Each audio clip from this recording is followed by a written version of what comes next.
Okay, guys, we're trying something different here. We're staying out way too late. We're going to go for the overcut. How's it going tonight, guys? Welcome to the 4th episode of the overcut. Kind of a little special one today. Okay, guys, it's the end of the season. here. 2018 is staying in out the way- books. Hallelujah. We can kind of relax a little bit, kick back, and have a little review of all the shenanigans that took place. First of all, though, we've got a quick little review of the last round of the 2018 GPVWC Superleague season, sponsored by WTF1, and it took place on the Abu Dhabi's Yas Marina circuit. Really, I don't like the track personally, but a lot of people seem to make do of it, so it's still on the calendar. Anyway, normal service resumed as expected, with Alex Siebel, our champion of 2018, taking the win once again. His 9th of the season, just confirming his eventual dominance of the season. Behind him was Edge Esports' Petter Burlak in 2nd place. Another strong run and continued that really fine form he had in the second half of the season. In the last 9 races, he was on the podium for 6 of them. 6 of them, yeah, 6 races. So yeah, I mean, the form he had in the second half, he had that in the first half as well. Siebel would have been ran a lot closer still. And then in 3rd place, we had Dennis Jordan again. Once again, just Mr. Consistent, really. A truckload of podiums throughout the season. I think he only had 2 non-point scores in the whole year, and he finished every race. That's quite an achievement for this series, to be able to finish every race. I think it was only him and Fiduk that were able to do that. So I tipped my hat to Yi. Very good. And indeed, Mark Hutchinson was going to do that, except for the last race where he DNF'd. So that's your race results. It was an interesting race, marred by quite a bit of lag from the server. A lot of drivers were complaining about warping throughout the race. I don't think there was actually anyone who retired due to any lag. Was there a disconnect? I can't remember. Someone will remind me, I'm sure. But yeah, it was the changeover from twilight to dusk to dark that seemed to play a bit of havoc with the connection. So we need to kind of sort that out for next year, really, don't we? We don't want that. I mean, imagine if the title fight came down to this race. That could have been a little bit squeaky bum. Anyway, so with that in mind, that's the championship now over and done with. We can have a quick look at the final standings. If I can bring them up. There they are. So as I said, Siebel won the championship. I mean, these last race results are still not completely confirmed, but I don't think there's too many instances apart from one of my drivers to report. So I think the results are pretty much set in stone. So Siebel, as I said, took the championship, 312 points. That's a nice tally of points there. It's quite impressive, actually, isn't it? A nice little fun stat here is that of all the races he finished, which was 14 of them, I think he had 4 DNFs. So 14 races he finished, there was just a single race he wasn't on the podium. Indeed, yeah, and that was a 5th. So kind of goes to show just what sort of pace he was running at. 9 wins, couple of seconds, 3 seconds, and a 3rd place with a 5th to boot. Japan will have to come next year, Alex, I'm afraid. Petter Burlak came 2nd in the end. A really nice result for Edge Esports. I think that's a really nice achievement for them, and I'm sure Andreas Volt, as their team boss, would be pleased. Not thrilled, because obviously they're looking for the title, but 2nd place, best of the rest. You can't fault them for that. Risto Kappa came 3rd, topping off ACR's excellent season. They won the Constructors' Championship, obviously, with their drivers in 1st and 3rd. And I think, were they the only team also to have both sets of drivers turn up for the entire season? They didn't have to use a 3rd driver at all, which again is testament to the team, how it's ran, and the drivers themselves. You've got Dennis Jordan in 4th, kind kind of like he was there or thereabouts for the whole season. Really, I think he was always in the top 5, never really dropped out. Apart from I think because of the first race, he finished 10th or something. But that's a technicality, isn't it? And then you got Yalti in for Edge Esports once again in 5th place. It was kind of close between Jordan and Tien until Japan, where Jordan had a podium and Tien was just coming off a race off from Singapore and he didn't score. And that kind of just gave Jordan that buffer he needed just to be able to relax a little bit, I think. 2 DNFs in the last 3 races didn't help Jarl's cause either. And then you had Fournier, Fidek, Milan, Duval, and Costa rounding out the top 10. I think not much we need to say about those guys that haven't been said already. Absolutely solid throughout the season. Bearing in mind that both Boyer and Duval missed 2 races during the season for various reasons. To still be in the top 10 is testament to the season that they managed to put together around those absences. So kudos to them as well. Nice little stat here is there were 70 drivers, 70 drivers that took part in Super League this year. Whether it was the entire season like the winners or just the one-off race like Craig Patterson or Tom Lombards, for example. 70 drivers took part, which is an impressive turnover. I can't imagine it's going to be quite that high next year, but you never know. I thought it'd be a neat little idea quickly just to give a nice little roll call for all the drivers who unfortunately weren't able to score a point, but let's give them a mention anyway, because it's the nice thing to do, isn't it? Or is it a bit harsh? I don't mind. Let's go for it. So the leader, the best 0 points scorer, so winner of the 0 points championship, was actually a tie. Both Mark Veit and David Yunt both scored a 16th without scoring anything better for the rest of the season. Especially with David Yunt, it was his one and only race the last time out for Nordian, who was celebrating their final race in sim racing, and he was 16th. And it was after like 3 laps from the end of saying he lost his front wing. That might have been actually related to lag. It might have been actually, so that might have been the one lag-related accident. And yeah, I think he was 15th, and it lost him the point. And I think everyone's heart sank just a little bit just then. So yeah, Matt Veit and David Yunt won the 0 points championship, and then you had Menno Klont, who raced the most races without scoring a point. So well done, Menno, hanging on in there as always, mate. You got Choda, you got Van der Neat, you got Hinds, who started the season and didn't finish it, unfortunately. George Sutton, he did a few races for Mad Cape, I think, wasn't it? Callis, Luca D'Amelio, who drove for my team for a couple of races. He was on for points for Abu Dhabi until his brakes decided they didn't want to brake anymore. Cliff van der Ven, Peter Schultz, Bruno Ferreira, Mike Bell.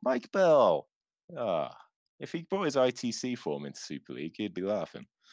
Adam Pinches, another one again. If ITC form was brought over to Super League, he'd be laughing as well.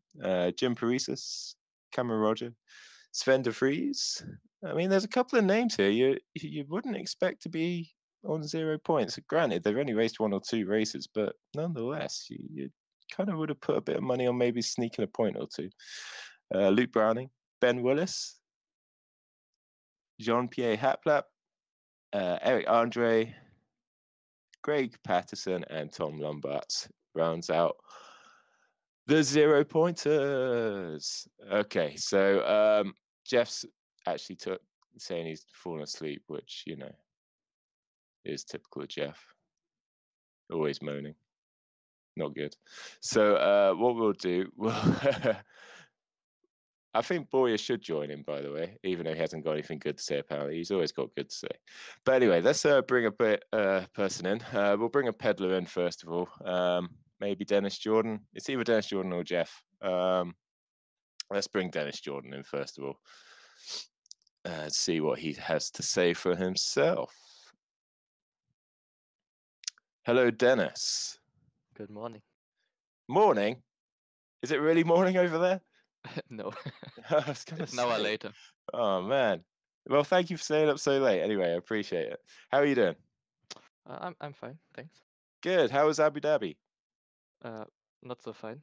Not so fine. Why was that? You came third. You'd take that, I, wouldn't you? well, I guess, but 30 seconds off the lead is a bit too much, I would say. But I don't know. Maybe our Yeah. standard has changed. Yeah, maybe. I would say so much, but yeah. Well, this is Siebel for you. He's made it a bit boring in the latter stages of the year, unfortunately. But I mean, were you affected by the lag so much up front? I mean, you didn't have so many cars to view, I suppose. Were Well, you? Were you? for 90% of the race, I didn't had a single one. But Yeah, I then then kind of thought you might out. then those back markers came up in the last few laps when Wister was chasing me down, and I already had passed them. And then I had like a 10-second freeze and was behind them again, and they started battling. So that's why the whole podium got close in the end. Yeah, just But what you wanted, really, isn't it? Risto breathing down your neck, yeah, lag and back markers. Wow. yeah, and no fuel left, so it wasn't. Ah, And doing I well, think mate. 16 laps on ultra soft stint, so How many? wasn't the best. I think 15 or 16. I don't Oh, I remember. thought you said 60. I was like, nah, no Not that chance. much. No. Okay, cool. Right. So you're fourth in the standings. And that's confirmed. There's no more races, obviously. Is that a success? Well, first would have been better, but I guess for first year it's not too bad. And what would you say was your highlight? Obviously, the win. Actually, no. No, Actually, really. I gonna throw in a surprise. I would say what not many people think, but I would say Paul Ricard was my highlight. Okay. You got on the Simply, podium that race, didn't you? yeah, I just stole it from your Yeah. car in the Uh, end because we went on a strategy that would or should never have worked, but we just had to do it to do anything in that race because our car wasn't too good. We were in a bad position, so yeah, we just kind of flipped the coin and made it work, and I think that kind of was the best race. But yeah, there were a lot of good races and good results, and the win obviously is up there too. so is that a testament to the mod that you're able to change strategy on a whim like that and be able to pull it off? Is it something that you think should be able to happen, or something that perhaps is kind of bending the rules of realism a little bit? I think it's great. I mean, how much it is realistic, I don't know. I think you can argue about that in many areas, but I really liked how the tires behaved in at least in race trim this year. I think it was really great, not only because you could, choose a lot of different tire compounds, but also how these tire compounds, had their own characteristic in terms of, things like tire pressure buildup and how that fits your driving style and a lot of that kind of stuff. Yeah, yeah. So that's why we saw a lot of variety actually in strategy. And as you might know, I do a lot of those statistics about, how much tires were used and all that kind of stuff. And you Okay. you basically see that apart from the hard tires, every tire was basically used as much as the other. There's no tire that really was the best tire. It always depended on, who was driving it, what was the racetrack, and yeah, Yeah, I what think it's strategy. fair to say perhaps as the cars were a bit more developed, it kind of started to lean towards the super softs and ultra softs, wasn't it? They once the cars were getting towards max levels, I Yeah, think it was a little bit more straightforward, say for like the last 3 to 4 races, maybe. Would you yeah, agree with that? yeah, I would agree. But at the same time, I think if you look at a race like Suzuka, I think you still had a lot of different, some people doing two-stop on soft tires and some people doing two-stop on medium tires. I Sure, think it still sure. was, a lot of things that you could have done different, and I Sure. like that. Yeah. So okay, let's broaden out a wee bit. Looking up and down the grid, the entire season, everything like that. What's been your biggest surprise, for better or for worse, whichever way you want to go about it? Looking outside of your own team, perhaps, maybe not your own performances or anything like that. What would you say has been the biggest surprise of Super League 2018? That's difficult. I Yeah. mean, I could just be, and say you guys, but Nah, come on. I I'm think not fishing. I'm not fishing for anything. There you are. well, I'm gonna say two things. One is I did not expect Street Fighter, and I think you're gonna talk to Ben later, so he Yep. maybe can say more to that to be, that far back for so long in the season. Although at least we think there were quite a few, a lot of obvious things on why they were so far back, and that they didn't see them.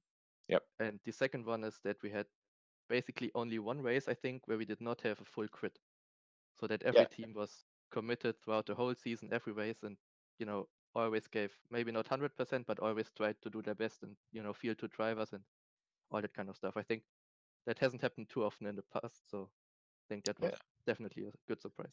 I think that's an excellent shout. Yeah, I echo that second one. Absolutely. Okay, good. Right. I'll let you go. It's getting late over in Germany, so I'll let you get to bed. Cheers, Dennis. Nice one. Thanks. Dennis, you're there. Always good to speak to Dennis. So let's have a look, see if there's any comments at the moment. So yeah, send me your opinions on the 2018 season. I think that's a really good question to ask all of you, really. What's been your biggest surprise of the entire year, for better or for worse? Let me know. I'll give you a shout out, maybe a little bit of opinion if it involves my team, which it better not. And we'll see what everyone thinks. So what's Boyer saying? Jordan is not human, is a robot. Yeah, but he's a quick one at that, isn't he? Yuri saying, can I come in with Boyer and be negative? You can try. I might out negative you if you want, Yuri. We can have a negative off. See what comes out. Let's have a look on the YouTube. It's just it's just George Sutton. What's going on here then? George, get involved. You're on the Epic channel. Get into the voice chat. Let's get you on. See what you have to say for yourself. See, I think you were on my roll call of honor, weren't you? 0 points for Madcape. Yeah, come on in. Let's have a chat about it. Let's wipe away the tears, matey. Yeah. Right, let's have another look at the green room. So yeah, as Dennis alluded, I'm going to speak to Ben Hall at some point. I'm going to leave him stewing just a little bit. Matthew Allenton said, I was a bit surprised to see Street Fighter consistently at the back. Pleasantly surprised to see some of the new teams really mix it up with the front runners. The Aussie GP result as a whole was a huge outlier. Yeah, the Aussie GP result was a pretty sweet one, wasn't it?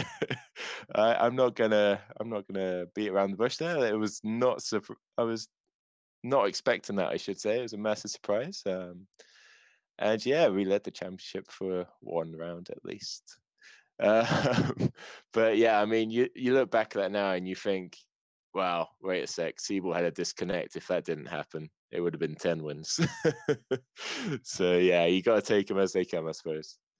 And Yuri saying, I'm surprised my luck was better in a YTF1 car than the whole Super League season. I think Yuri, you had a good race early on. Was it China or something like that where you were properly on it? It was something like China or Bahrain or something like that, and you were turning heads. There was an orange car up at the front all of a sudden. And we were a bit like, that's interesting. And then you disappeared. Right then, let's bring Jeff in. Let's bring another peddler. Let's see what he has to say for himself. He better be good. All right, let's bring him in. Jeff. If he's going to be quiet on me, I'm not going to be happy. There he is, Jeffrey Fournier. How are you, good sir? Fine, and you? I'm not too bad at all, matey. I'm not too bad. So you didn't race in Abu Dhabi, unfortunately. Do you want to explain why? Well, I had some technical issue preventing me to race for this last race. But yeah, I had full confidence in Chris Shepard and Luca D'Amelio to get good results. Sadly, well, it didn't work in the end, but it was nice to watch race from a spectator view. Yeah, I bet it was a bit of a change of pace for you on a Thursday evening, perhaps. Yeah, so that, as you said, kind of gave us the opportunity to give Chris Shepard another run out in Super League. He just missed out on that Formula Challenge title to Chris Butcher, so thought we'd bring him in whilst he was still hot. And yeah, he was running in points, wasn't he? And then we know what happened with Right Kilk. We won't touch that unless he comes on. So that's 2018 in the books, Jeff. We've spoken about it already, blah blah, but obviously let's let everyone else in on how we feel it went. Big success, really. I think it was a big success. I think you think it was a big success as well. How do you feel? 2018. What do you think? Well, first part of season perfect. Second part of season frustrating. Some decision led us to be in trouble for second part of season, especially in quali, which was already our flaw in the first part of the season. But sadly, with the engine upgrade decision, it increased even more the gap, and we weren't able to close the gap on the race despite having a more race optimized engine. So yeah, it was frustrating, but Yeah. still in the end, a decent result with P6 for me and P8, I think, in driver standing for Borja. Yeah, absolutely. And P4 in team standing. So yeah, I think we are where we deserve to be honest. Yep, echo those sentiments exactly. And yeah, 2 drivers in the top 10 was more than I could have asked for. So yeah, it was a bang on job by both of you really throughout the season. Was a very happy team boss, put it that way. So You better be. I better be. So I'm gonna pose you the same question that I posed Dennis. I don't know if you heard it or not. Outside of Epic, outside of yourself, up and down the grid, for better or for worse, what was the biggest surprise of 2018 for you? Well, I wouldn't say apart from evolution on second part of season where we finally a decent lineup with 2 drivers able to fight for top 5. But other than evolution, it's not specifically teams that amazed me, but more some specific driver. Well, like Dennis Jordan, Yannick Bock, Liam DeWall since he joined Hawkeye also. He was fighting consistently for good results in the end. Yep. Yeah, guys like Matthew Williams, who joined Pure Race for Red Archer, did great. Yep. And Wright Kirk also. So yeah, some drivers surprised me, but globally, yeah, I think the standings show what we had on the track, more or less. Yep, and just going back to my little stat about 70 drivers took part in Super League this year. 70 drivers is an astonishing number. What do you think of that? Well, Red Archer used a lot already, so I just got to that I page. think one fifth of them did race for Red Archer, but yeah, well, it's always good to see that a lot of people are interested by joining, at least for a race, Super League. I mean, we had Quickle, Patel, Simončić, who joined at least for a race during the season and are very competitive elsewhere. So yeah, it's good, but it's also good to see from a global view, as Dennis said, that none of the team did give up during the season, apart from Ival, who didn't show at all in quota. Most of the team did their best to get 2 drivers for every race on the grid. Yeah. Yeah, that was unfortunate for Ival right at the end there. They because like you said, every team brought drivers to every event, and then it's just that last one just eluded them. Otherwise it would have been 100% record. Good. All right then, without giving too much away, what's your goals for 2019? I don't know. Don't say it's for me to decide.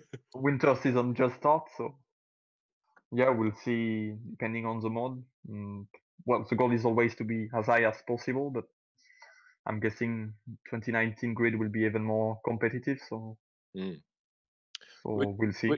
Would you prefer the 2019 mod to be an evolution of this year's mod or a complete fresh start? No, improve the current mod. Well, I would like more possibility in terms of strategy, because yes, as Dennis told it, medium, soft were used a lot, but in my opinion, they weren't viable especially in the second part of season, where it was more a case of using the softer compound and do one more pit stop. But we'll see. I think there was an interesting point made. I think it was Mike Pittman that made it about perhaps bringing in for 2019 a set amount of each compound. Would you go along with that? So Yeah, like say, that's an idea. yeah. Hello. Yep. Yeah. That's an idea. Well, we've got a great community on GPV. A lot of suggestions. So yeah, I quite like this suggestion. It might be interesting. Yeah, it's certainly, because then it might henpeck certain teams into seeing a certain strategy through, not being able to switch over, and then having to just make the most of what they got, sort of thing. So, yeah, it could throw up a couple of more twists and turns, shall we say. All right then, Jeff, thank you very much. Always a pleasure to talk to you once again, and I'm sure I'll be speaking to you a lot more during the winter, obviously. Nice one. Cheers, mate. Thanks. Bye. Jeffrey Fournier, he's a good lad. He is a good lad. Right, let's have a look at some more comments. And we've got Yuri. You responded to you did well in the early part of the season. So he said, Australia was going well. Breaks failed last lap in a fight for P3. I remember that now. Yep, that's a good shout. Monaco was going well. Motor Blue, 12 laps to go. Possible take 3. Was that the one where you pitted really early and you just went on to mediums and just stayed out for like 50 laps or something like that? I think that might have been that race I'm thinking of. After all, that was pretty average. Some people take average, Yuri. That's the thing. You got to look at the big picture. Boyer then replied, "You're only allowed to do well in Le Mans." Yeah, different kettle of fish right there. Dennis Jordan saying, Liam has really become best of the rest. Should have said that too. Yeah, I think he was a bit more revitalized when he moved to Hawkeye. He started the season with Storm. He had that really good result in Melbourne, and then kind of went off the boil a little bit. Had a couple of races out, and then I think getting into Hawkeye, I think kind of gave him the kick up the butt he needed. And yeah, it's fair to say he's consistent point scorer now. Very good qualifier as well. So yeah, see what he has in him in 2019. Matthew Allington agrees with an equal good clansman. Liam is a quick boy. Completely blindsided me in Australia as he hadn't set the world alight in Storm in 2017. Yeah, exactly. That Melbourne race was kind of like a really, okay, might have to keep an eye on him, see what he's like. Costa was God in qualifying. Yeah, well, Hawkeye, they do have a solid driver lineup going into the next few years now. If they can keep hold of both of them, Liam develops a little bit further, a little bit more consistency about him. And Ricciardo, we know what we've got with Ricciardo. He's an excellent driver anyway. I think Hawkeye are in a pretty place for a good few years to come. Matthew Allington is talking a bit more about it. And Ricardo Costa's actually in the chat. Hey, Ricardo. He sent me some excellent sound bites of some of his team radio and stuff like that, and I can't play them. I'm gutted about that. I'll try to do that for a special during the winter or something, in those long, cold, dreary nights. Let's have a look on YouTube. Is there any more comments on YouTube? George Sutton saying, now I'll come in to abuse Ben. Well, that's fine. You can come in. You can give Ben a bit of an abuse. Then I'll drag you into my chat and I'll give you some abuse. That's how it works. Go for it. And Mike Pittman saying it's addictive. Adonis had one race with one car too. Okay. Which race was that then, Mike? I'm sure you'll be able to reel that off for me. All right. Should we get someone else? I'm sure you don't want to listen to me for the whole time. Matthew Allington, Hawkeye certainly have pretty cars too. They do. It looked a lot better with gold, didn't it? A lot better with gold. I wasn't sold on the Dayglow green, but gold, that looked the part. Just don't have too much gold because, epic and all that. Right then, so let's start bringing a manager in. I'm going to save Ben for the next segment when we start looking at 2019. So I'm going to bring Mike in for a quick chat, manager of the champions. So always good to get a bit of perspective from up top. Let's bring him in, see what he thinks. Hopefully unmutes his mic when I do so. Hello, Mike. Hiya. Yes, he unmuted his mic. Excellent. I am here. Yes. And how are you today, Mike? I'm not doing bad at all. Not yes, too all the bad. better for this show. Oh, bless you. Come on, have a bit of banter with you. Why not? Bounce. Yeah, Yeah. it's all good. It's all good. So, Abu Dhabi, you won again. Surprise, surprise. 1-3 with Siebel and Capit. Good race?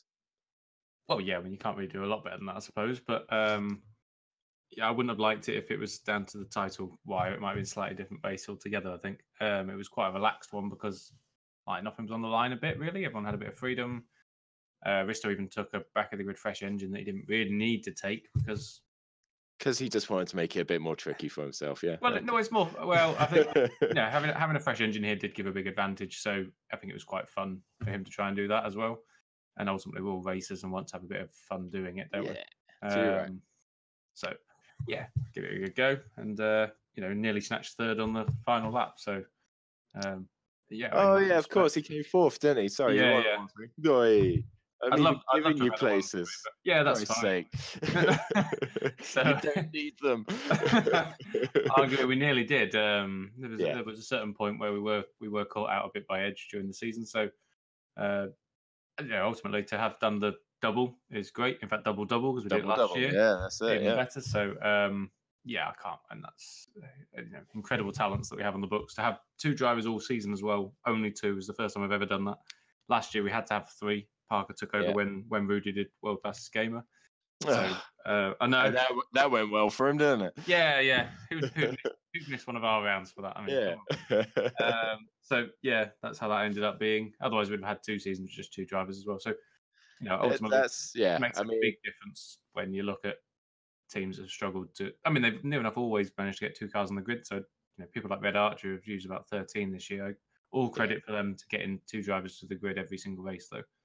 I mean, from just being in a similar position, I know exactly what you mean. It's so difficult getting that consistent lineup to turn up week in, week out, and keep the motivation going. Obviously, it's a bit easier when you're winning and stuff like that. But up and down the grid, every team manager's got kudos from me for the level of attendance that we all achieved.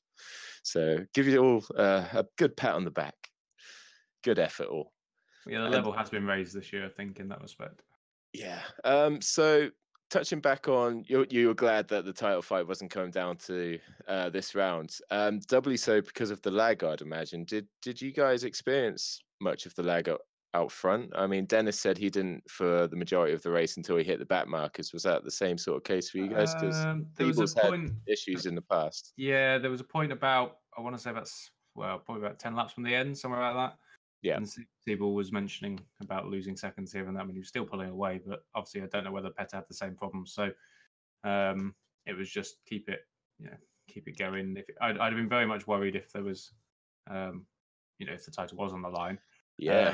Considering, yes, he has had some issues previously, which arguably, like you say, could have won the title earlier, or but everyone has bad races, everyone has mistakes, whether that is disconnects or lags into and all these sort of things. It does happen in esports, unfortunately. I do think it could have been avoided here, though. If I'm honest, we ran it in the day last year because we had issues. We saw issues on the Tuesday and Wednesday, and I think if you don't learn from it, then you're just being stubborn. But nonetheless, it was a very big spectacle. It looked beautiful. Don't get me wrong. Made some very nice pictures and very nice way to do it if it works. But I think the racing element needs to be the bigger part here. I don't mean to completely lose all the background and just have a track, but I think it might have been considered more if the title was on the line still, because you wouldn't want that interfering with a title fight or anything like that. Yeah, I mean, it still shouldn't matter that much. Everyone's still turning up to race. Everyone's still putting their dedication in. There were still battles to be had up and down the, for championship points and for pride and everything else. Going drives next year, and some people were probably driving for their drive next year. And if lag came into it and they got a DNF or dropped a few places back, then that's not great. Imagine if Norton's last race and both the cars hadn't finished due to a lag. I think they'd have been a bit. I mean, it was a bit going for Junt. He had that issue right at the end, didn't he? A bit of lag. Yeah. So Junt's an interesting one because obviously he hasn't driven that Super League this year. So whether or not he had, he's driven FC, I suppose. I was just wondering whether he had his car ready, his setup right. I think he has been stuff, doing but testing, hasn't he? I think he has. No, but I meant more for did. the testing on the test server is obviously not as demanding. Yeah, of course. Yeah. In that sort of respect. So that's lead me on quite well onto my next point I was going to talk to you about Nordgen. They called it an end at the end of this year. Such a long time in sim racing and obviously GPV with Will Panisi. What do you think? I mean, it's a massive achievement what they've been able to accomplish and everything like that over their time. You spoke about it a little bit after the broadcast on Thursday. What else have you got to say? You got a bit more detail to go into at all? Or have you spoken to Will? Yeah, I'm actually meeting him in the morning, actually. But yeah, there's a lot that, you know, to do 17 seasons is incredible, really. I've not managed to do about 5 in a row at any point. That's sort of as far as I managed to get. And then sort of, you know, you do waver and at times, and he has, even Nordgen, you can see the results. They've had some amazing years where they won for many a year, and then they had a bit of an off for a couple they dropped sort of mid-pack, but then came back, you know, revitalize themselves. And it takes that time. It takes an awful lot, particularly in this type of environment of Super League where you got finances and upgrades and everything else going on, compared to like just a standard you've got a cut, because they've got to be able to make sure that the money doesn't run out and that everything still runs and everyone signs up and all that space. So to do that much, I mean, their stats are rather impressive when you try looking at beating any of their stuff. I like to think we're getting there, but I was going to say, you guys, a couple more seasons at the level you guys are at, and you'll start giving them a good run for their money. But we've you know, they've done double the amount of seasons as us, really. So we've got a long way to catch up to anything massive on that respect. We're aware that we haven't had a lull for, you know, we're probably due one. Everyone would probably very much like that, but we're trying our best to not have that happen. But no, Nordgen, incredible team, great guys as well. You know, they're always people that you can chat to, and you know they've got that many customer teams. They must be doing something right as well this year. Yeah, that's right. Yeah, they were very approachable. They were very good. I must say, though, it does. I think it's actually the right call. I think it's the right time. I don't think with any of these sort of leagues, an admin running a team is never ideal. In some respects, it's great when we're a community league, but I think we have moved forwards now into a more esports realm element. And I think it legitimizes the series a little more. And actually, the league doesn't. If you put an admin hat on a bit, back in the day, you put your team in knowing that you've then got at least a dedicated team that everyone can try and beat. Now that the league has so many fantastic teams that actually a space, it might be more beneficial to the league to have a different team in that slot that can promote the league and bring in new drivers and that sort of thing. You speak to Will himself, and he doesn't go and source other people. He finds people from within GPV to drive his cars. From a league admin perspective, I can see it making sense, although I can understand him not wanting to, because it's like giving up your baby, isn't it? So I get that, and it's kind stood at the door like bye bye. Yeah, exactly. So I kind of get that, but I think it makes sense, and I'm interested to see who takes up that space and who gets the engine slot as well. Yeah, I think that's going to be quite an interesting one throughout the winter, isn't it? I think there's a few interested teams, so I think that's definitely one to keep a close eye on. I think they've got a long wait to January to find that out, but yeah, I think it actually going to make Valiant the longest serving engine manufacturer, and considering we've only done about 4 years now, it doesn't really bode that well. I was about to say that sounds like the start of a pitch, and then you go, it doesn't bode very well, right? Okay. I wouldn't use this as a pitch, would I, to tell people that we had the best engine this year? No, you wouldn't. I wouldn't use that, of course. Yeah. Right. I'll pose the same question I've posed to everyone I spoke to so far. 2018, for better or for worse, outside of your own team, up and down the grid, what's been the biggest surprise? Oh wow. Biggest surprise would be, well, if you're talking team-wise, probably yourself and Evolution, between you being new teams running that high up all year long. If I'm honest, fantastic first round for you, getting the win. But I kind of thought, well, that's even cars. Anyone can do that. Like, effectively, you know what I mean? Being a new team, it didn't matter. It was very even for one race. But can they carry it throughout the season? Turns out you can. So very well done to you both, you and Evolution in that respect. Just about. No, you got there. So thank you. Beating, like you say, beating some people like Hawkeye and Nordgen and Red Archer, these teams that have been around for years. and legitimately beating them. Flag Thank to you. flag, I was quite surprised with as well, actually. I was waiting for someone to say that. Hutchinson particularly was very good this year. Yeah, they I had a have lot been of rather great- critical of their other car, I'll admit. But as a new team, and a team that jumped straight into Super League, I think part of me wanted them to fail because they jumped up that far. That's harsh, but like, you know, a little bit Yeah. of me, I'm a bit evil like that. Learn the But lesson. like, yeah. Like, you don't deserve to be up here. You learn a lesson. Take a year. But they turned out actually, they turned out they know what they're doing. Yeah. Or they've done their research one way or the other. So fair play to them, Yeah. and I think it bodes well for them for the future. You know, they and in fact, although I've criticised them for stopping development so early on, it's a legitimately good strategy as a new team. So again, you know, yeah, it makes sense. You know, I can see teams used to do that a lot more. The way the system works now is it encourages you not to do that as much now. Yeah. But no, it's a legitimate strategy, and it should bode well for them going into next year. And they beat some very, you know, existing teams. I mean, in some respects, some people.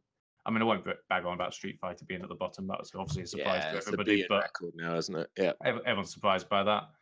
I was slightly disappointed in Missouri. I like their lineup at the start of the year, and they did very well in Super Cup. They just don't seem to have quite grasped the car in Super League or something like that. I don't know. The true drivers are great drivers, but just never quite been. They sort of on the frame of the points. They're picking up points, but never really threatening the top 10.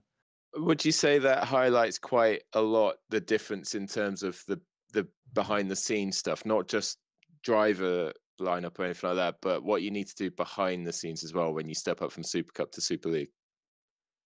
Potentially, without knowing exactly what they did pre-season and things like that. I mean, there should be, because both those drivers had done reserve drives and test rolls at other teams previous, so they should have been reasonably, you know, ready for the season. I think, and you know, maybe it just shows how the level of the league has moved up further on. Maybe that's, you know, everything's just moved on up even further. I think certain things that teams have done this year would have quite happily got you top 5 in the constructors last year or the year before. Yeah. Now you're down in 10th, 11th. You know, like So the establishment has been rocked, hasn't it? Well, definitely, and I think that's UN Evolution that did that massively. To be fair. Cool. Right. Always a pleasure, Mike. Thank you once again. Of course. Thank you for doing the show. Great to see, and I'll hopefully see you at GPV Day. Oh, you will. Don't you worry. All the best. Take care. Cheers, thanks. Cool. Always good to speak with Mike once again. Always offers an interesting perspective. So yeah, good to speak to him. Let's have a look at some of the comments. There's a lot of comments. Christ, guys, get onto the voice chat if you're chatting. Come on. So Matthew Anderton, who takes the Nord shots? Basilia, I should say. I can never say that right. Is an obvious candidate, is it not? Well, Super Cup champions, so they'd probably be first in line, you'd imagine, in terms of any internal promotions. I think they'll be up there. Whether they'll keep the same lineup as well, I think that's a distinct possibility as well. Ruot and I've forgotten his name. No, it's gone. It has actually gone. But I'm sure they'll keep their same Super Cup lineup if they do get into Super League. Because they dominated Super Cup this year. I think they got 1,200 points, which is ridiculous when you look at second place, who got 500 and something, which I think was Matthew Allenton's team, wasn't it? Hey, other candidates which I think might be up for promotion, maybe YTF1. Maybe YTF1. They've been in GPV for long enough now, ready to be given a crack, perhaps. And they've got good social media presence. They know the game, so yeah, they might be a good candidate as well. I don't think anyone from FC might be able to make the leap up. Red Arrow won the teams, didn't they? Ran by Fidek, so they'd be the obvious candidate from Formula Challenge to make the big jump. I think maybe a year or two in Super Cup could just bed them in a bit further, and then go for Super League shortly after that. In terms of outside of the career ladder, trying to think of ITC. There's no obvious candidates really, is there? Unless the admins have got like a massive name lined up. I think Basilia and YTF1 will probably be the names at the top of the list. Best engine this year developed by Evolution. I'll wait for Mike to comment on that. That was from Dennis Jordan as well. So yeah, Jeff saying Evolution favorite to get the 4th engine, in my opinion. Which I think Dennis Jordan on record has said that they're not interested. They're not going to do it, which kind of makes sense because they're kind of stablemates to ACR, so they'll just continue with Valiant, I'd imagine, and continue to keep that up to spec. Boya Milan saying Dennis 2019 SL champion. I said it first. Well, I mean, he's bang on form, isn't he? He's always up there, even if he doesn't qualify quite as well. He always gets up there. He gives himself a bit too much to do sometimes in the races, but yeah, I think that's not a bad shout, Boya. I think if Alex is there again next year, I think he's going to be a tough one to beat again. But nah, Dennis, he's a good shout. Yuri, doesn't matter who has the best engine, I'll stay loyal to Talos. If your team doesn't run Talos, I won't drive. Well, I'm sorry, Yuri, but that probably relegates you towards the back of the grid. I can't see any of the front runners taking a Talos next year. Yeah, I don't know where. I mean, Hawkeye would obviously be the front running team for that engine. Evolution won't. Edge have their own supply. Leaves us really, doesn't it? Well, we'll have to wait and see. Chris Shepard, 2019 SL champion, 100% from Jeff. Jeff, we've had this conversation. Chris Shepard's not doing Super League. I don't think he's ever going to do Super League. If he did Super League, well, yeah, you might be right. He's definitely top 5 material, isn't he? But we'll see what happens. What else is there? Alex Skinner, how about a Ford Focus on the Super League grid? If it's driven by you and it has a massive target on the back of the car, then yes.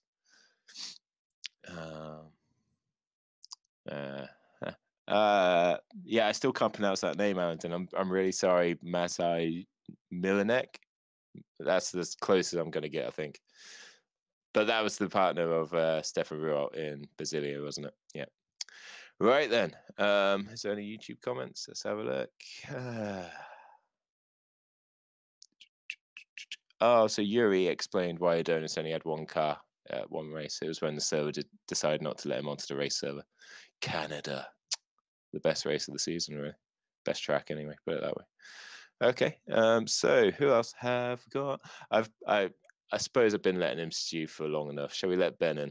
Shall we let Ben in? Ben or Yuri? I did tell Yuri to come on, so it'd be rude of me to ignore him. Let's bring Ben in. Let's bring Ben in first of all, because he's been waiting since the very beginning. And I like talking to managers. Hello, Ben. Oh, hello. Hey, Mr. Hall. I caught you off guard. Yes. I was just chatting to Mike, actually, about Scuderia Versilia. And, oh, really? Did you find out? Me. Come on. Dish up. What did you find out? Oh, we were just talking about the points difference to YTF1. And I was like, oh, it was mental. Okay. So, working it out. I didn't really look at Super League standings. Super Cup standings until sort of end of Abu Dhabi, and I was like, oh, that's their difference that's quite was a point more than YTF earned. So it was astonishing. Yeah. They could have earned half the points and still have won. I don't know if that makes YTF1 look better or worse. It's like, yeah, you finished second, but you were that far behind. It was say that's fantastic driving from the other two. Let's go for the latter. Now I think that we go with that one. Discredit to ITF1, but yeah, it was an astonishing performance from those boys, wasn't it? So yeah, they've got to be surefire candidates for Super League if they fancy it, don't you think? Yeah, you'd expect so. Certainly the drivers, whether they slot in as a pair, and it's all down to DJ. If DJ wants to take the team up, I'm pretty sure there's not going to be anybody that can argue against them going up on pure performance. And he'd be crazy not to take those drivers as well. Crazy. Oh yeah, if he can keep hold of those drivers, those two drivers alone, pretty much guarantee your top 5 finish at the end of the season. Yeah, that's right. Take it. Right then, Ben, I want to congratulate you. Double points finish at Abu Dhabi. Well done, good sir. Perseverance paid off. How do you feel? Yes, it did. Yeah. Yeah, pretty pleased. First double points of the season comes in last race. I'll take it. it's something. Well, better late than never, right? Yeah, we had to, it was really important for us to end the season on a high. Obviously, we've got a long break until the next season starts. So if we'd had a really bad performance at Abu Dhabi and then had to wait 3 or 4 months before we can really sort of set the record straight, I think that plays on your mind quite a bit. So to end it on a high, we had a great chat with all of our drivers and everybody involved in the team, and everybody was really happy afterwards. So yeah, no complaints on my end. Just how important, driving aside, just how important has Flo Guy been to your team this year? Oh, massive. I generally cannot underestimate how important having Flo in. We knew he was going to be a really good influence, just as his work ethic was going to be key. Obviously, he joined on as this being a project. Obviously, it wasn't the way we wanted to go with our first season, but no, we've had some really rough times, and it's always been Flo that sort of said, look, let's pick up, let's start again. Right, let's try this, let's try that. Should we discuss this? Where do we go wrong here? Sort of 3-4 hour briefings after the race, watching the entire race back. Yeah, that's impressive. Watching the entire race back and just saying, right, okay, so I've messed up here. Maybe I should change the setup for here. I didn't realize, this with the strategy. Let's fix that for the next race. And we've just been learning. This season was the first full season where it was the management was me and David. Okay. So we were learning to work together as well. Obviously, we were teammates last year at Street Fighter, but we were away from the management side. Yep. This year was our first year in full management of the team. So we had to learn to work together. We had to learn to obviously integrate Flow, and then sort of midway through the season, we introduced our young driver program. So introducing them to the team, into Super League and things like that as well. And that's obviously boosted us quite a bit as well. And that looks like a promising program as well. I know a couple of your drivers, George Sutton and Ruben Van Hooden, is it? Yeah, we got those two. They're in they're doing quite well in ITC at the minute. Obviously Bensu Penek as well, third in the Super Cup standings. Even though he missed 2 races, so that's not too bad for him. He got himself a race win in Austria. Good. Yeah, that's a really promising program. We're just future's bright. Good. Yeah, absolutely. So you touched on that this was your first proper year of management, everything like that. What's been the biggest lesson? I mean, it's been a tough year. There's no two ways about that. So what's been the biggest lesson for you? Go old-fashioned. Old-fashioned. Better be old-fashioned. Yeah, we went with a high-tech approach of just data and sort of limited sort of on-track running. Okay. Doesn't work. Get old school. Get your tires dirty. Get out there. That's it. They don't cost you anything, matey. No, exactly. We were just trying to be sort of too far ahead of the game and just do everything by data. And then we just forgot the simplest thing of just going out there and getting the actual data on track. Yeah. Get the feel for it and everything like that. Yeah. Yeah, exactly. So we turned up, pretty unprepared. We thought we were pretty prepared, but we turned up in Australia and it was like, oh, okay, this is tough. Obviously, we had planned out all of our upgrades based on data. We obviously didn't have the scrutineer show until about halfway. Yeah. So it was only when that show came out that we could properly analyze everybody else's car. And it was like, okay, we've gone in the wrong direction. How can we save it? Let's have a look at the upgrades we got queued up and ready. And it was like, okay, realistically, we can't do anything for 3 months without really breaking our car. And then I see what you mean. Finally fixed it. Finally fixed it, and it came good eventually. Good, excellent. I mean, I was just looking at Flo's results actually for the second half of the season. He did all right, didn't he? He had a number of points finishes. Granted, they were in the lower part of the points, but points nonetheless. And that's kind of what you need, just as a little pick-me-up, as a little sign that there's still something there. There's still something to cling on to, sort of thing. He did really well in the second half of the season. Massively impressed, in fact. Absolutely. I mean, there was a lot of people sort of questioning his talent. And I mean, he won Abu Dhabi in 2017 and then joined us. You don't lose that pace and that talent overnight. So for him, it was, he was like, what am I doing wrong? I was beating these guys by like 4 seconds last year. What's going on? So he was obviously really frustrated with that, but we just said that it's the car. We know it's the car that's crap. Keep pushing through it, and he kept pushing through it. And when we brought Dennis in for last round, we brought him in, that was Brazil, actually. That was a good move. Yeah, we brought him in for Brazil, and he was looking at our telemetry and things, and was like, really helping us there. And then he said, I wanted to race for Abu Dhabi. So I was like, right, okay, slot you in the car.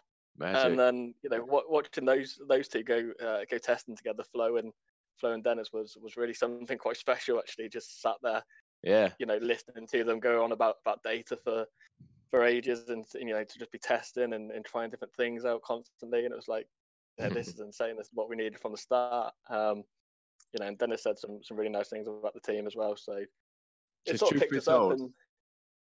Sorry, yeah, go on. Yeah, go on. It just really picked us up. So truth be told, we actually approached Dennis as well to replace Boyer. Okay. We were like, no, he's gone somewhere else. Where's he gone? And then sure enough, he rocks up for you guys at the end of the race. It's like, okay, I get it. Fine. It's a bigger challenge. That's absolutely the way we sold it. It was like, how would you like to take the slowest car on the grid to the front? And he did just that. So. Well played. Right, we're gonna keep you around because we're going to talk a bit of 2019, maybe play a bit of silly season and stuff like that. But I just want to quickly pose to you the question I've posed to everyone so far tonight. Outside of your own team, obviously everyone's spoken about you guys already. Either for positive or for worse, up and down the grid, what's been your biggest surprises of 2018? I've got two actually. Two. Okay. Fournier's win in Melbourne. That caught the entire career ladder off guard, I think. That was a fun one, wasn't it? It was good. Yeah, that was obviously, I didn't really see much of that race because Flo took me out in the first corner. But when I watched it back, we've been singing his praises. Come on. Yeah, we've got a GIF of Flo doing his backflips in Melbourne, and that's been going around the Street of Fighters Discord for quite a while. Got to keep him grounded. And the second one is the Vols pole that wasn't pole in Monaco. That was a special lap. Yes, that was a very special lap. Yeah, that was. So yeah, those two really sort of shook up the order a little bit there, I think.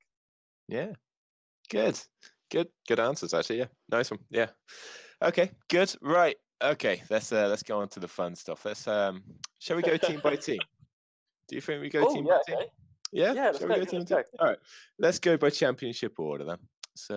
Okay. So I've got plenty of time to think about. You've got plenty of time. Yeah, I'll let you stew a wee bit. Let you.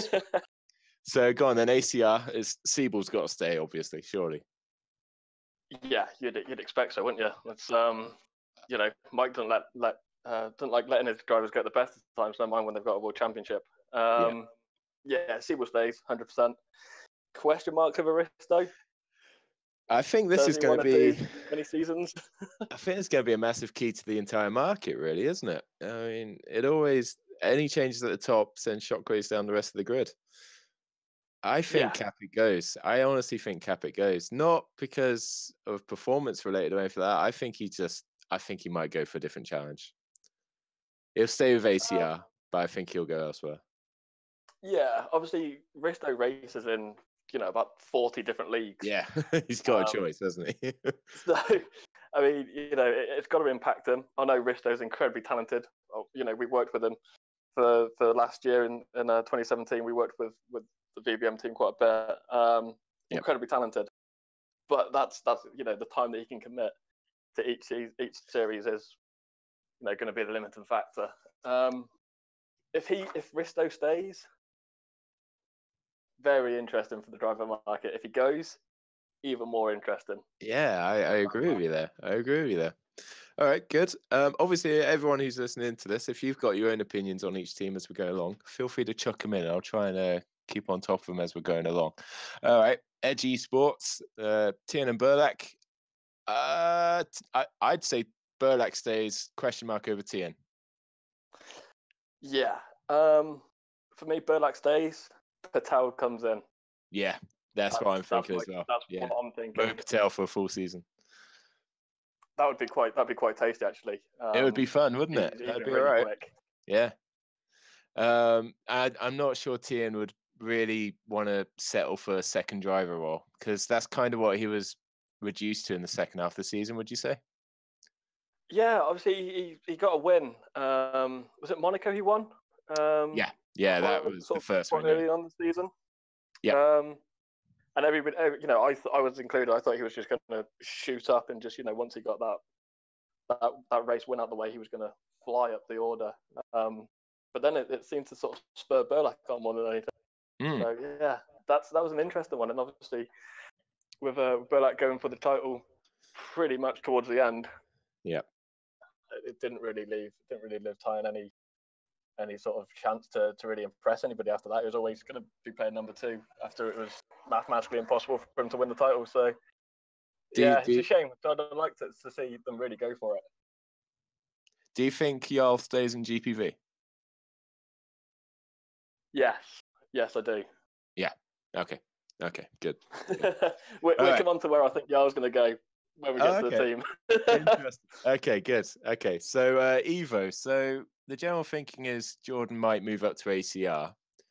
If he does, now, aside from Tom Parker, who had mixed results, they've got a solid group of drivers to choose from, haven't they? I mean, yeah. They're probably in the, along with ACR, they're probably in the coziest position right now of, okay, we'll just slot them in and be just as fast again. So if Jordan goes, who is, I think Yannick Bock's a cert to stay.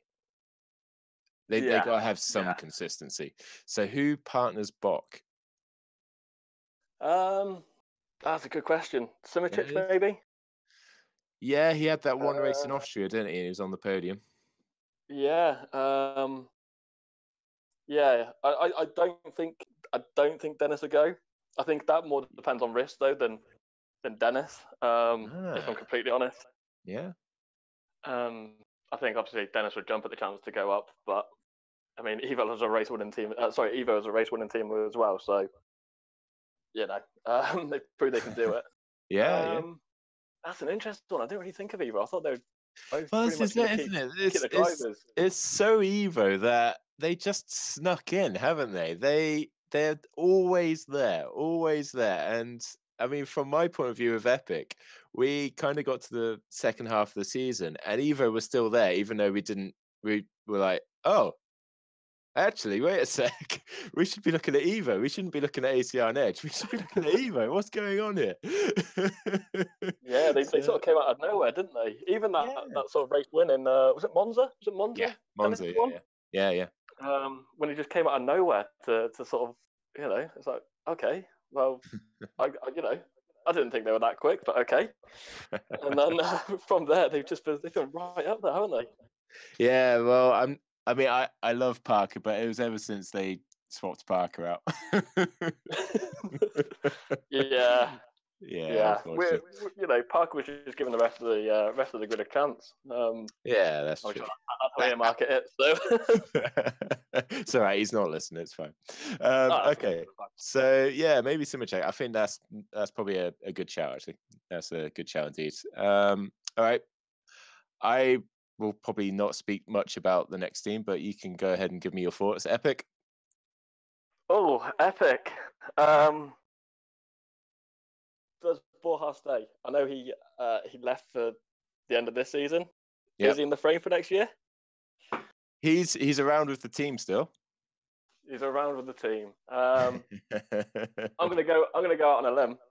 Okay. I'm gonna say Fournier Fiduk. Fournier Fiduk. You're not the first person to say that. The old double F. Yeah. Because obviously, I think it's the ITC connection. Yeah. A lot of people made that assumption as well. Obviously, I'm staying tight-lipped. We're definitely got Jeffrey. I'll give you that. Jeffrey is locked in for 2019. Question mark over the second seat still. We've got a few candidates, put it that way. We're in discussions. in discussions. Does that mean I should await my letter in the post? Am I getting an invite to these discussions? Ben. It's not you, it's me. One of those. Yeah. We're going with one of those. Just leave it at that, mate. Right. I think Hawkeye is probably the easiest one. They stick with the lineup they've got. Costa and Duval. Oh, okay. A spanner in the works. Ooh. What happens if Martini comes back? Nah. No? You don't see Martini going back in there? Nah, the 3 races he did, he scored 1 point. He might be a test. Yeah, possibly, potentially. Obviously, he's one of my junior drivers, so yeah, I got slight bits of information, but really? I can see him being on the grid next year. Yeah, I can see him being on the grid next year. Oh, so who goes? Ooh, that's a bit juicy. I don't know. Duval's used to changing teams mid-season. Maybe they'll start with Duval and end with Martini. We don't know yet. It could go either way. No, I think Rick Scott's got. If he keeps Costa and Duval, I think that would be the smartest decision. No disrespect to Martini, I don't think he's quite ready yet. Give him a test drive, Ben. Give him a test drive. Give him some more experience, and we'll see what happens in 2020. All right. 2020. So obviously Nords are out. So it's a good opportunity to. I mean, apart from Basilia, who we've already touched on, any other teams who you think might be able to make the jump in Nord's place? Unless I've heard rumours of somebody skipping the career ladder and coming straight in. A very established team. Okay. A couple of names floated about, so not 100% sure on that one. I would still say if DJ does indeed decide to apply for Super League, he's got it. I mean, you know, record scorers in Super Cup. You know, it's by a long between way. those 2 drivers. You can't deny it, can you? What admin's going to say? I don't think you've really done enough for Super League this year. Yeah, that's right. And David's a stalwart of GPV as well, so it'd be great to have his team in the top tier as well. He brings so much to the community. Oh, absolutely. He's been around for years, hasn't he? Yeah. And he's always been around in that North. I always see him in the test sessions, actually, and it's always really nice to see him still floating around. And still really quick, actually. It's annoying. He's been around for so long and he's still quick.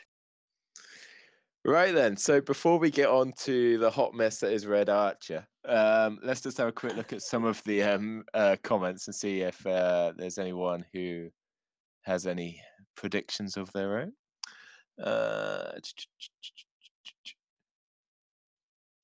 There's one on YouTube. Jeff saying Bok Milan. I guess that's for Evo. Bok Milan? Yeah, that wouldn't be a bad lineup. I think those two could... Same car. Those two could be interesting together. I'm not sure about that. Boyer's an excellent driver. Excellent driver. If he's back in GPV next season, I truly hope it's with Epic. Oh, okay, interesting. Yeah, that's all you're getting from me. Put it that way. Love you, Boyer. Taco time. Hashtag. Okay.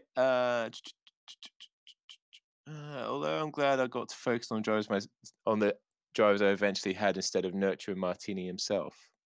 What's Matthew alluding to there? Although I'm glad I got to focus on the drivers I eventually had instead of nurturing Martini myself. It would help if I read the previous Super Cup race, didn't he? He's young and fiery. He's bloody good in Super Cup. So maybe Matthew's suggesting that he should be in Super League. Potentially. I mean, obviously he he was the only guy to really make Brasilia sweat, the Brasilia drivers sweat on pure pace in Paul Ricard. And maybe the jump to Super League was too much too soon. But put him in a Super Cup car next year, I think he wins the title. Yeah, give him a full season. Give him a full season. Yeah. Okay, good. Right, let's crack on with the list. Right then, you ready? Okay, let's go.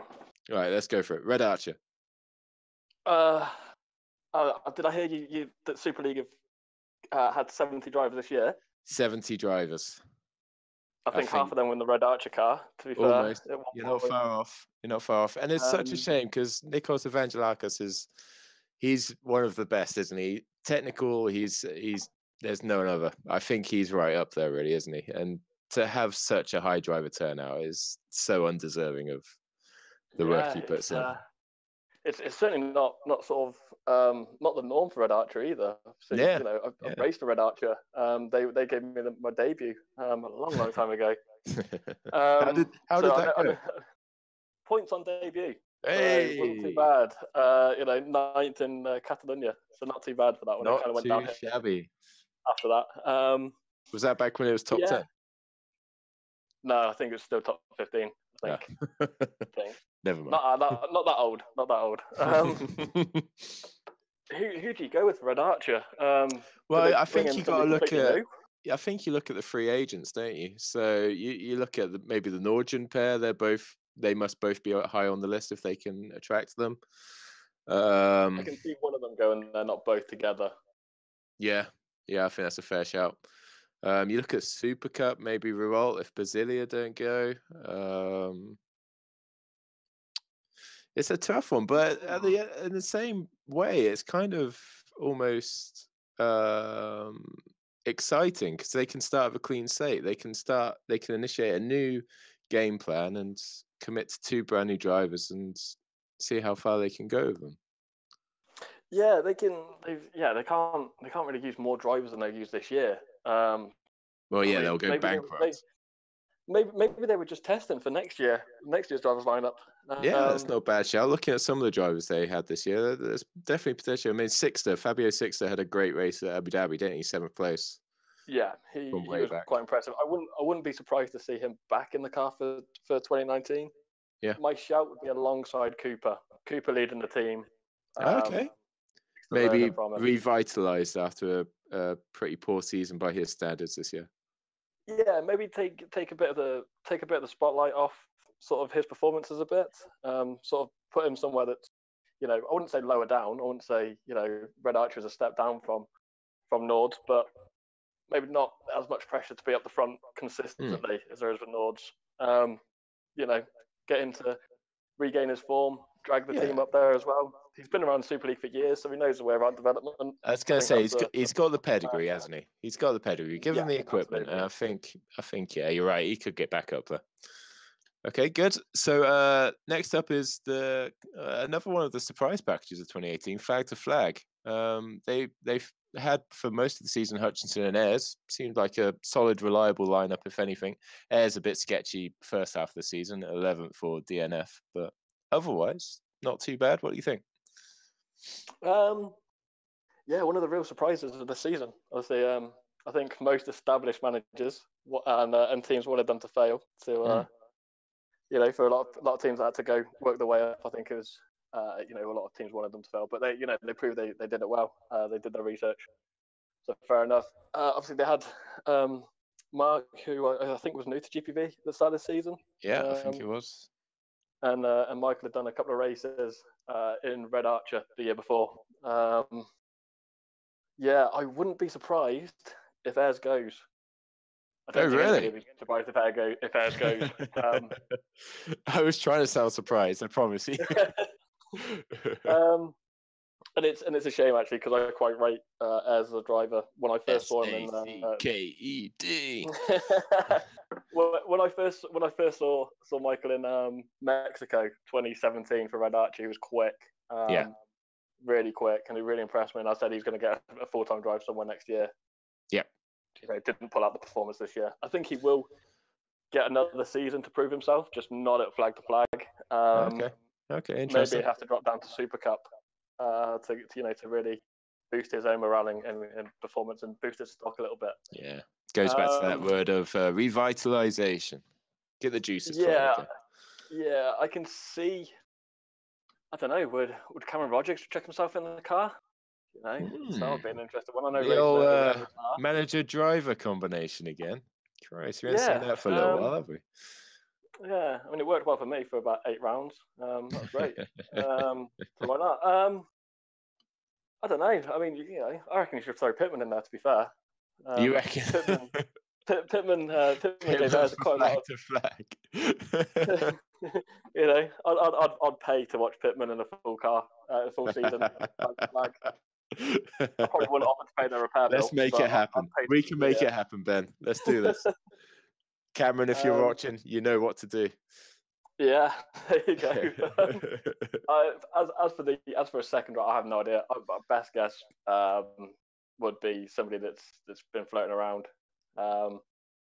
Maybe Lindbergh, possibly Johan Lindbergh, possibly moving up. Yeah, that's not a bad shout. Yeah, he's done well in ITC, so yeah, not a bad shout. Yeah, and he's quick in Super Cup. Obviously, I wiped him out of the hairpin in the Super Cup, which I apologise for. Didn't see you. You know. What about? I'm going to throw this out here because of Cameron's burgeoning relationship with Mike Pittman. What about Chris Butcher, FC champ? Does he go to flag? Or will he stay in the ACR clan? I think he gets a better drive elsewhere. Yeah, you reckon? Butcher, that is. Yeah, I think he gets a better drive elsewhere. Where? I don't know. Yeah. Maybe he goes to Red Archer. Maybe he goes to Red Archer. Yeah, that makes sense, wouldn't it? That's not a bad shout. Yeah, that'd be a nice one. That. Everyone goes to Red Archer.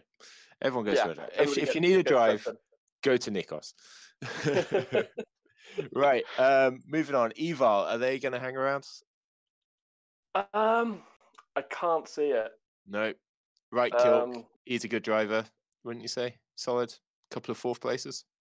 Yeah, solid. I think he can sort of sneak in there. Nobody really expects him to be up there. Yeah, he seems to be good with the tyres, doesn't he? Yeah, I think it was Singapore.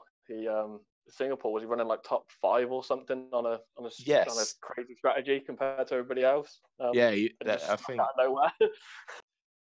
Was that one of the races he finished 4th? No, that was Japan. He finished 4th in Japan. He finished 12th in Singapore. But yeah, he showed great pace and flashes there. He just needs that consistency. I don't think it helped with the car. I don't think he really had the car to do a lot with this year. So perhaps, I don't know. I was quite disappointed to see them not turn up at one of the races. I think that's a bare minimum for any team. Yeah. I mean, I think, could you argue that Argo Tida probably wasn't the best teammate for him in the first place? He wasn't really challenged within the team, was he? Yeah, there was a very sort of number 1, number 2.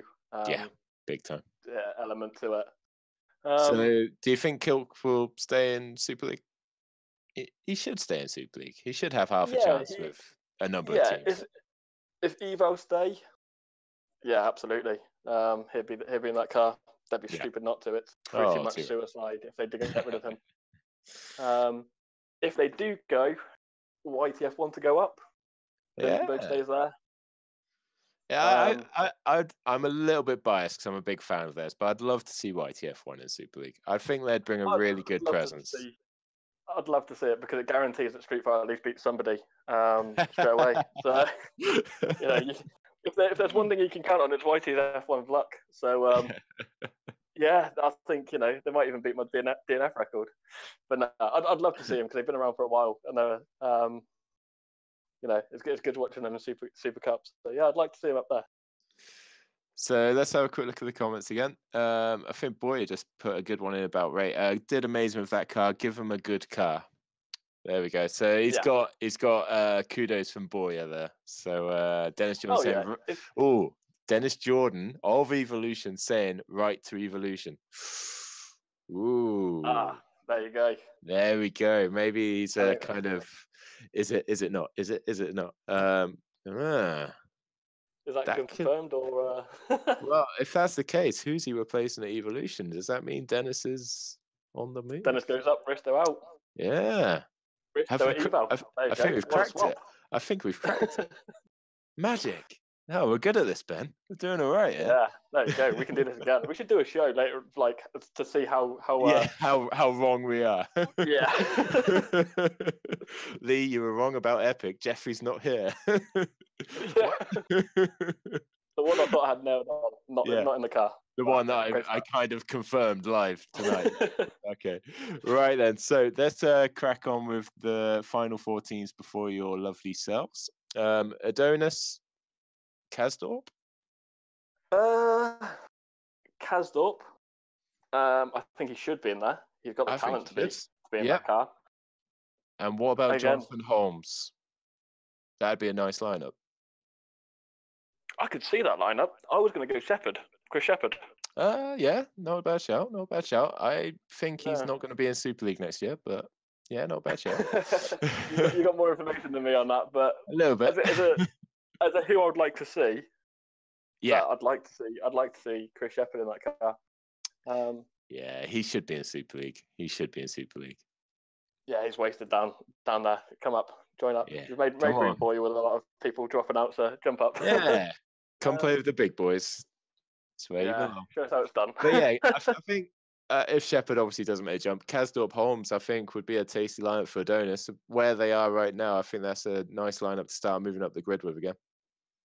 Yeah, I think we'll see Fran Lopez in that car at some point. He seems to always come in and come out of the Adonis lineup. So depending on where the car is, we might see Fran come back.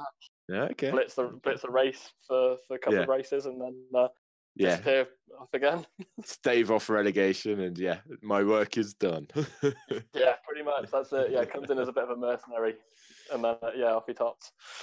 Now, this is probably I'm going to sound a bit like a dick here, but Mad Cape, I don't think Mad Cape should be in Super League. Do you think Mad Cape deserve a place in Super League? That's an awkward one. We've kind of been fighting them all season. I don't off 2017 performances. I'd have said they had obviously some. They had Lee Morris in the car who dragged that car up. Obviously, without Lee Morris in that car last year, they would probably have gone down on pure relegation point. Yeah, sure. As it was. Obviously, I've made my point pretty clear on their drivers this year. So. I mean, I don't hear anything from them. Do you hear anything from them? I'm pretty sure I follow them on social media. I don't hear anything from them. I don't see anything about them on the forums. I don't see anything about them on the Discord channels. They're literally there on the track and that's it. And is that what Super League needs? I mean, if they are around though, they should totally keep Daniel Brewer. Yeah, if they manage to keep Brewer in Quick-Up for a full season, yes, that team's running at the upper middle, upper middle field, isn't it? There's just on pure class alone. My team have a few questions over their defending, but they're a good team. They're a good lineup if they keep it. Queekle especially is a bit. It would have been interesting to see the last sort of 5 rounds if they didn't bring in Queekle and Brewer, what point scores they would have finished with. Yes, it's kind of that old argument of buying success again, isn't it?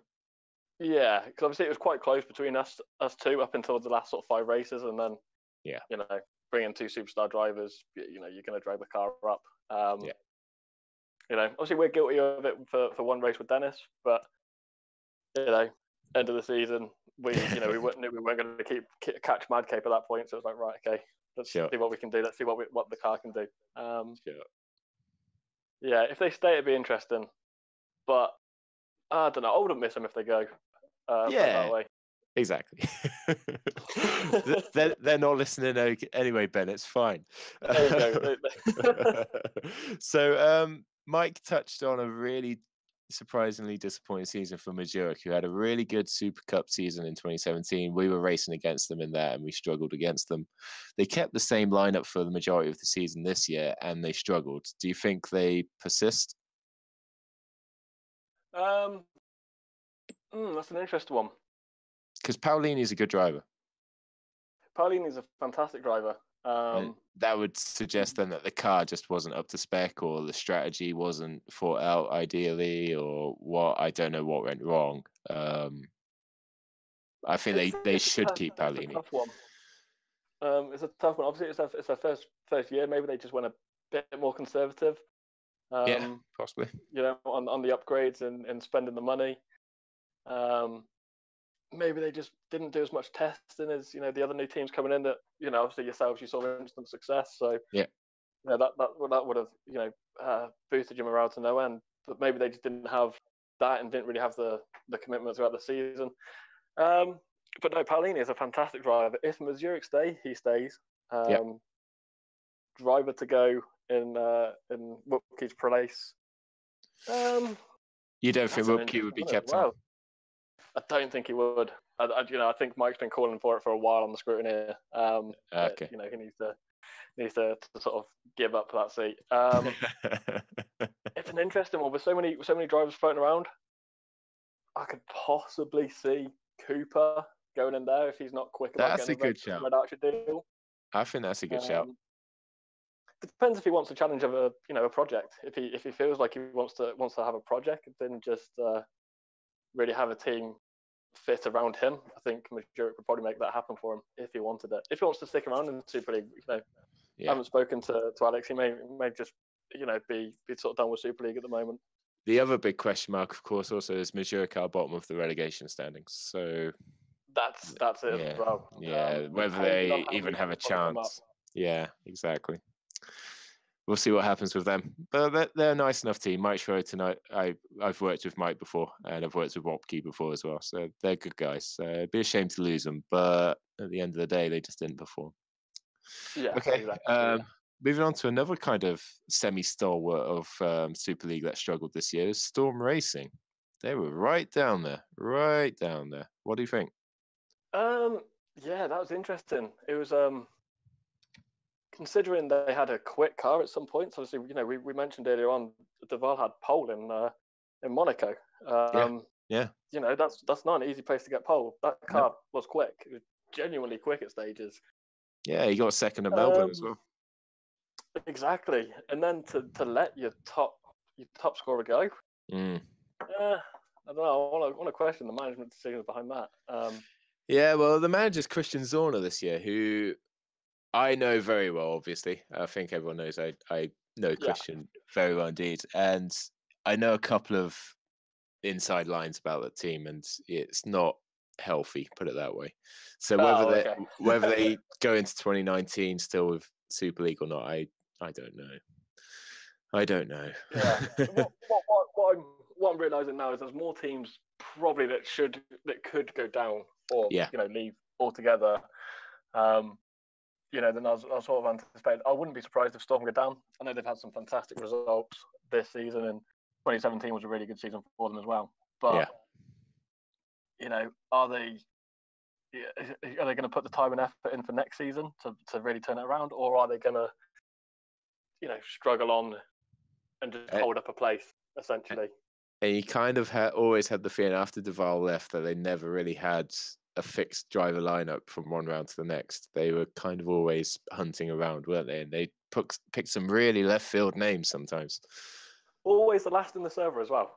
Oh, really? Always the last in the server. But, no, I always got the impression that a last minute deal. At the time, so suddenly got on the phone. There's a Super League race in 5 minutes. Do you want to go and try the car track kind of thing?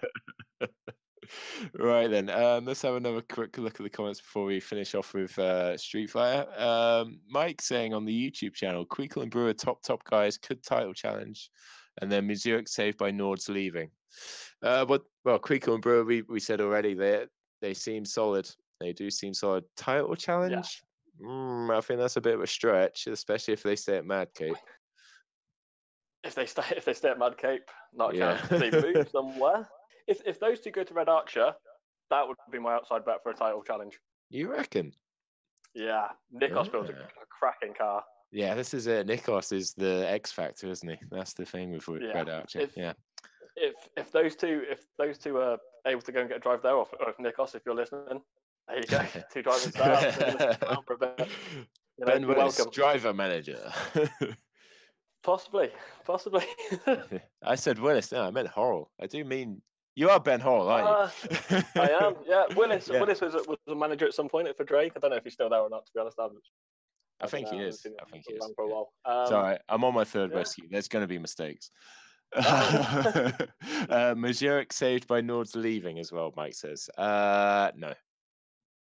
I don't think it does. No, if you've got an inside line with a big name coming and then Basilio waiting in the wings as well, nah. Yeah, I see 4 teams potentially. Obviously, three from Super Cup that you could pick. Obviously, the top 3. Yeah. And then obviously, you know, there is a big super magic big name that you're not going to tell. If there is a big name, I don't even know myself. I've just heard. Just send me a DM. Just send me a DM. I won't spiel it out. I promise you. No. Okay, let's have a look on Discord. Interestingly, so Jeff says, interestingly, top 3 teams standing from 2018 Super Cup were racing in FC in 2017. So that's not exactly. Yeah, the proof is in the pudding. Start in FC. Get your groundwork done. Move up to Super Cup. Prove yourselves into Super League. The career ladder works. This is the thing. I mean, absolutely. Most of the teams in Super League started in either former Challenge or Super Cup, didn't they? I think. Yeah. Obviously, apart from Flag to Flag, did Vodball race a season in Super Cup? Yes, they did. They did, and so did Volters. Yeah. Yeah. Obviously Street Fighter were in Super Cup and World GT. Yep. I think Evo were in Super Cup last year, weren't they? Yep. Yeah. So this is it. Proof is in the pudding. If there's any managers out there who are thinking of entering a team into career ladder, I promise you, start at the bottom, put the hard work in for a couple of years, and you'll reap the rewards. I really promise you. I know Flag to Flag have bucked that trend, but they're the minority, not the majority. I promise you. Formula Challenge has been amazing this year, and the quality of racing there has been top spec. So I'm looking forward. Actually, it has been really good, hasn't it? Really good indeed, and such a cracking title fight between two crosses. Really good stuff. That's another shout actually. Red Arrow, maybe they can make the jump up to Super League. Yeah, there you go. Potentially, I'd put money on them going into Super Cup. Yeah, first. I think that's more likely. Yeah. David Fidek's a sensible man, and that sort of approach kind of suits him. I think. What else is if he's looking to be a driver and a manager for a different team in Super League, that could get interesting. That would be a bit messy, wouldn't it? Yeah. Okay. Boy is saying, I was expecting to fight with Dino and Ropke all season, actually. So, yeah, he was also expecting Mazurek to kind of be a bit further up than what they were. I think the fair majority of the field thought that way as well, Boyer. I certainly did. Yeah, it was interesting to see them so far down for so long. They're fighting us on position quite a lot of the times. Matthew Anderson says Storm started off so well with Duval's podium, then plummeted with that pole being a sparkle in a dulling season. Yeah, I think we've pretty much said what we need to say about Storm, unfortunately. Boy is saying Adonis nearly won the title 2 years ago. That's morally they won it. Yeah. Ooh, morally they won it. Yeah. Hard to argue. We'll leave that one. Yeah, we won't. That's a very loaded comment, isn't it? Okay, we'll give the YouTube thing one more chat, I should say, and then we'll crack on with your team. I'm going to press you. Go for it. Go for it. Jeffrey saying everyone to Red Archer. Yeah. Pretty much. That's a lottery there. Yeah. So, and then Mike saying, continuing on from our Mazurek saved by Nords or not, as we think, even if Storm leave 2, as Ben says, there's probably quite a few candidates that'd be able to jump in their place. But he'd put money on Mazurek staying. So I suppose the relegation isn't an absolute decision, is it? No, it's obviously to be considered, which technically you can pretty much say every team is considered for relegation. There's no exact science to it. I mean, if they really want to make a go of it, great. If they sort of do stay in Super League and it's another really, really bad season, probably question why they stay for an extra year. Yeah, and then you kind of start thinking, is it more damage to them than it's worth, or do they go back to Super Cup, enjoy a bit more success, and then give it another crack in 2020? Yeah, big decision for Mike to make, I think. Yeah. All right then, come on, Ben. We've staved it off long enough. Street Fighter. Have you got any announcements to make at all? I'll tell you what. I'll do what you did, and I'll let you have a first crack at it, and we'll go from there. I get a scoop. Okay. You do? Well, I think obviously Flow stays. Flow has stays. to stay. That's confirmed. Now, That is confirmed. That's confirmed. He's there until 2021. Oh wow, that's a pretty major contract in sim racing terms. Yeah, That's a he's, huge. yeah. That's So amazing. he's there. Kudos. That's really good. Good. I was going to ask him about the second seat here, but okay. So, who partners Flo? Now, I'm going to wind the tape back just a little bit. I'm going to wind it back to Nords, maybe circa 2017. Who was Flo's teammate at Nords? that was a Mr. Fidek. I think Fidek has to be at the top of your list. Surely. The second half of the season he had was incredible. It was classic Fidek. It was, and obviously he was fighting with Flo for 99% of the race at Abu Dhabi. So yeah, those two obviously work. You know, they look good on track together. Back old memories. It did. They had a really good chat as well afterwards. So have you spoken to David? Yeah, I speak to David quite often actually. Yeah, congratulated him on FC. Yeah, we'll leave it there. I mean, of the other drivers, I mean, you guys have nailed the sponsorship front. I mean, getting Red Bull on board is a massive deal, and I think we've all congratulated you on it already and stuff like that. It's massive for GPV, and so really, I think you could have a chance at someone like Tien. You could have a chance at someone like Bok if you wanted to, enticing them with who? Risto, maybe go have a crack at Risto.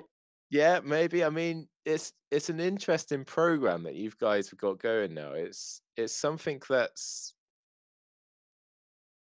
it's what sim racing's kind of experiencing in a grand scheme of things as well. In that it's boomed. You guys have got the big name attached to your team.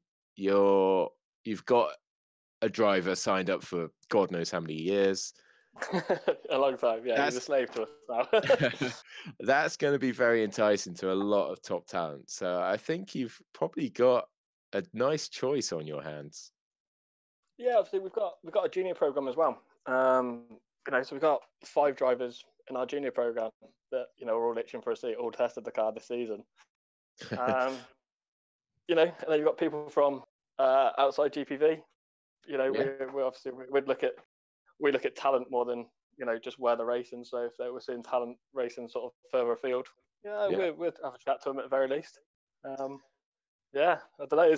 Is Friday your guess for Street Fighter 2019? You want my permanent guess? You want my absolute prediction? I'll give you 2 alongside Flo. Yeah. Oh man, you put me on the spot now, aren't you? I can't really have much input in the conversation without giving things away. Well, I think Fidek is the obvious one. But I still get the feeling Tien.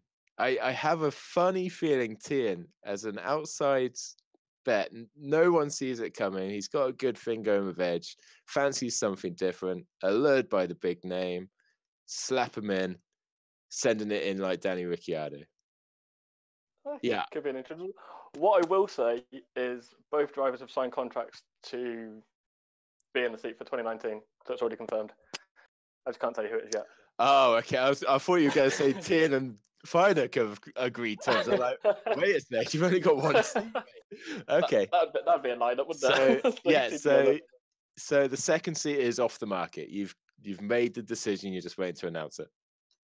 Yeah, that's correct. Yeah, so we'll see. Is that going to be announced at GPV Day? It will be announced on the evening of GPV Day. Yeah, GPVWC Day is when it'll be announced. That's a good idea. Good, interesting. Oh, yeah, that's been really good. I mean, it's testament to the season we've had that for a lot of the teams we have no idea. Yeah. We haven't really highlighted much, have we? We've confirmed 2 drivers on the grid.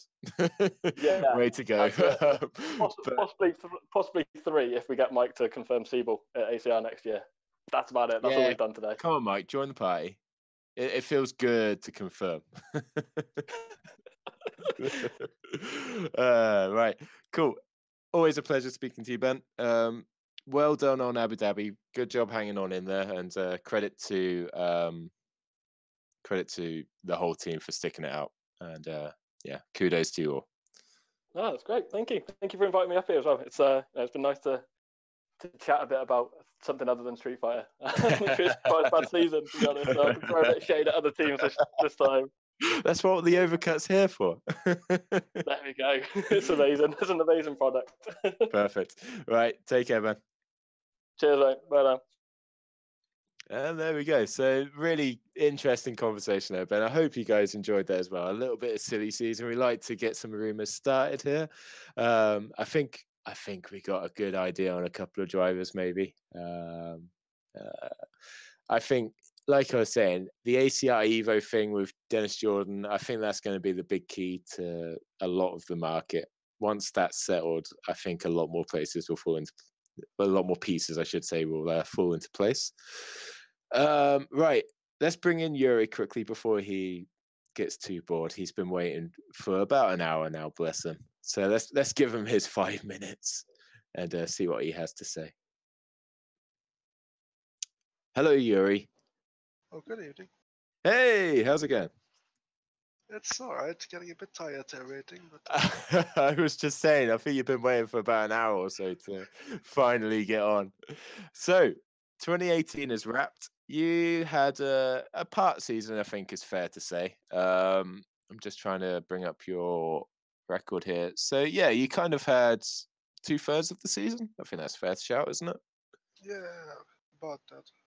Yeah, so how did it go for you? I think there was literally, apart from the 2 DNFs, there was just one race you entered that you didn't score points in. So that's a pretty impressive record. 14th with 56 points is, yeah, not bad going at all. How do you think it went? I was hoping for more, but jumping in mid-season is not the easiest thing to do already. A couple different teams, different teammates, and then after a couple bad results, a lot of the teamwork fell apart. Teammates started changing and didn't end very strong. But in the mid-season, there was a while where it was going pretty well. And how much of an effect does that have on a driver, knowing that you're not entirely sure who your teammate's going to be for the next round? It must interfere with race preparations. Yeah, quite a bit. Just normally practice with your teammate, see what the times are, see what the strategy is, and like this, you're just all by yourself.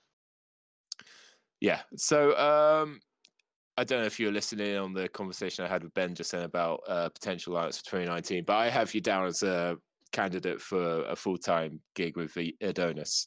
Is that something you'd consider? Yeah, I'm not sure yet. As long as they have a Talos engine, apparently. Yeah, Talos engine was great. That was part of the reason my second half of the season wasn't that great. Good. And if you do stick with Adonis, is it a long-term sort of mentality you'd take into that, or is it I'll see how 2019 goes and then 2020 I'll probably see what offers come in, or is it something like, okay, I'll commit to you for a few years and we'll see where we can go with this team? For me personally, it's just about having a teammate I can work together with. Like if I have a teammate to work together with, to practice together with, that is on about the same pace, then I don't really care which team I'm in. Okay, that's interesting, because obviously, as me and Ben both alluded to, there's plenty of teams that have potential openings available. So you'd be open to the idea of, as you said, as long as you got a good teammate, good team behind you, you don't really care what colours you're wearing. At this point, yeah. Yeah. Okay. Interesting. Because I'm sure there's a few team managers that are listening on this and think, oh, if Yuri Kasdorf's on the market, I'm not going to ignore that. No, that's very interesting. I'm not sure about the plans for next season. Depends a bit what I want to do. Because this season, coming in halfway down, being in other championships already, this has never been like the main priority. And so, as you mentioned just then, you race in other championships as well. How does GPV compare to the other championships you race in? Is it something that you think, I enjoy that, I'm going to get more stuck into that, I'm going to try and commit a bit more to it and stuff like that? Or is it something you think, nah, I still prefer the other stuff still, GPV's fun as a bit on the side sort of thing. How do you perceive GPV in the pecking order? I think GPV is too competitive to be just on the side. So if I want to try it next season, I'll give it a proper shot, or else not try it at all. Like now coming in mid-season wasn't too great, and then if you don't have the time and you have a couple bad rounds and not everything goes too well, like kind of half-assing it doesn't work. Like you can get to like be 10 to 15, but it's not really worth it. Yeah. Hey, here we go. So Dennis Jordan's just posted on a Discord. Kazdorp to Evolution. I'm sure you'd take that, wouldn't you? Again, depends on what team it is. So there we go. See, I'll open a driver management operation. I'll hire you. I'll get you the driver Evolution. How about that? I'll think about it. Dennis, we got to have a chat, mate. Let's get this sorted. Good. So, okay. So you were in for part of the season, but you were around GPV for the whole season, not necessarily driving. What changes do you hope to see in GPV? Because obviously we've spoken to the stalwarts, the ones that have a lot of experience with GPV. It'd be interesting to get a bit more of a fresh perspective on what you think the series needs to continue to progress. For me personally, the qualifying cut rules are just way over the top. In other leagues, what we're using is just adjusted cut warnings. That usually makes sure that like everywhere you know where the cut warning is, everyone knows where the cut warning is, and it's fair for everyone.